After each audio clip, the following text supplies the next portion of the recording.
Et bonjour, ici Sébastien pour Ciné Techno, j'espère que vous allez bien. Aujourd'hui, je veux vous parler du jeu Cuphead que j'ai joué sur Nintendo Switch. En fait, c'est un jeu qui était disponible à la base sur Xbox One et depuis le 18 avril 2019, on peut se le procurer sur la console nomade de Nintendo. C'est un jeu qui est distribué par le studio MDHR et qui a été développé par les frères canadiens Chad et Jared Moldenhauer. Donc un jeu vraiment très intéressant que je vais vous parler plus en profondeur immédiatement.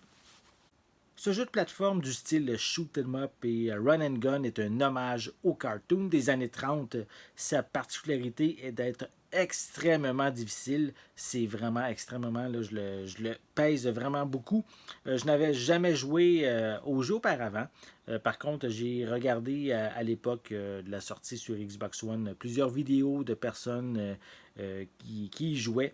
Et après m'y avoir moi-même essayé, je peux dire qu'il n'y a rien perdu de sa beauté et même non plus de son challenge de ce jeu-là. L'histoire est assez déjantée puisqu'on suit Cuphead et Mugman ayant la particularité d'avoir une tête en forme de tasse. Après avoir perdu une partie de dés au casino face au diable, ils vont devoir recouvrer en utilisant de la manière assez forte les âmes des nombreux débiteurs du diable si eux autres ne veulent pas perdre leur âme. Ce n'est pas sa prise en main qui est ici bien complexe parce qu'on peut se déplacer assez facilement avec le joystick. Et on utilise les boutons de saut, de tir et d'attaque spéciale. Donc, ça reste quand même assez simple au niveau de la maniabilité.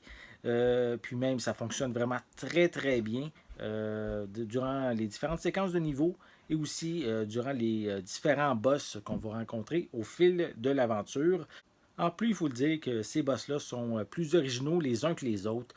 Par exemple, on va avoir une fleur, un bourdon policier, un dragon et même un duo de grenouilles boxeuses. C'est inévitable, il faut vraiment mourir des dizaines de fois pour apprendre les routines et pouvoir poursuivre l'aventure. Le jeu est conçu même de cette manière et s'adresse vraiment à des experts. Quand on termine un niveau, il y a un réel sentiment d'accomplissement qui s'ensuit.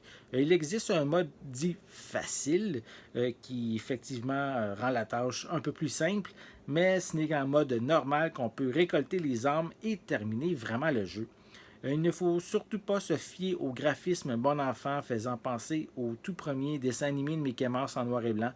Même l'image granuleuse et les artefacts qui apparaissent à l'écran sont repris. Ces quatre mondes qu'il va falloir traverser, soit la forêt, le parc d'attractions, la ville et le casino, qui offrent chacun d'eux des environnements 2D et des arrière-plans magnifiques et soignés. C'est dommage, par contre, qu'à certaines occasions, les plateformes et les ennemis vont se confondre avec le décor.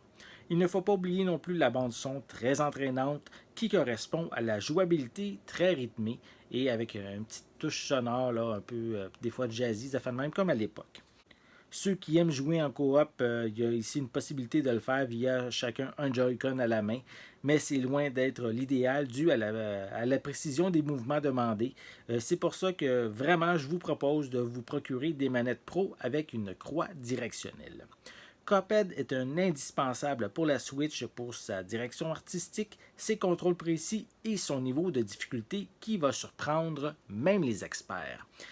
C'est pour ça que je vais lui donner la note de 9 sur 10, un très bon jeu que je vous recommande fortement à ajouter à votre collection de Nintendo Switch. J'espère que vous avez aimé cette vidéo. Si c'est le cas, n'hésitez pas à mettre un pouce en l'air, à laisser des commentaires. Si vous avez joué à Cuphead, j'ai envie de découvrir quels sont peut-être vos meilleurs moments, vos meilleures séquences du jeu. Parlez-moi-en dans les commentaires. N'oubliez pas non plus de vous abonner à ma chaîne en cliquant sur le petit logo qui est juste ici. Ça va vous permettre d'être à l'affût de mes prochaines capsules. En attendant, je vous souhaite une bonne journée, une bonne soirée. Je vais être de retour très bientôt. À la prochaine.